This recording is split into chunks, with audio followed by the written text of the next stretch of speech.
અને આપણી સાથે સંવાદદાતા મનીષ પરમાર સુરતથી જોડાયેલા છે। મનીષ, કેવી સ્થિતિ છે સુરતમાં? કારણ કે જે રીતે બ્લાસ્ટ થયો છે ગઈકાલે રાત્રે, ત્યારબાદ વહેલી સવારથી જ સુરતમાં પણ રેલવે સ્ટેશન હોય કે પછી બસ સ્ટેશન હોય, માહોલ બદલાયેલો નજરે પડી રહ્યો છે। કેવો માહોલ ત્યાં, કેવું અત્યારે ચેકિંગ હાથ ધરાઈ રહ્યું છે?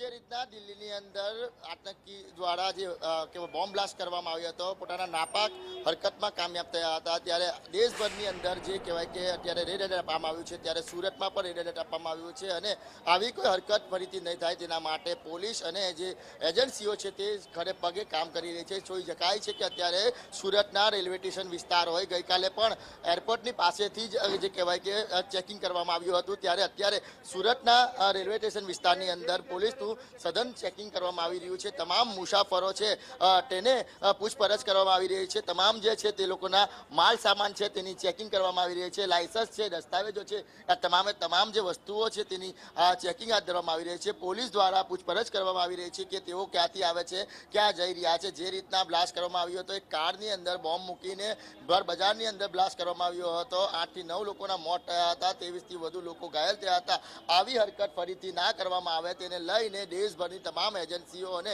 સુરક્ષા કર્મીઓ છે તે અત્યારે આ પ્રમાણે તપાસ હાથ ધરી રહી છે, ચેકિંગ હાથ ધરી રહી છે। ત્યારે જોઈ શકાય છે કે સુરતના તમામ વિસ્તારની અંદર અત્યારે આ પ્રમાણે અત્યારે ચેકિંગ હાથ ધરવામાં આવી રહ્યું છે।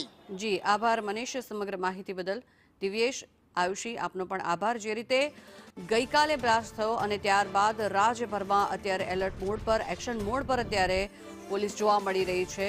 3 આતંકીઓને રાજ્યમાંથી જ એટીએસે ઝડપી પાડ્યા હતા અને જોકે દિલ્હીના વિસ્ફોટ બાદ ગુજરાત એલર્ટ મોડ પર છે।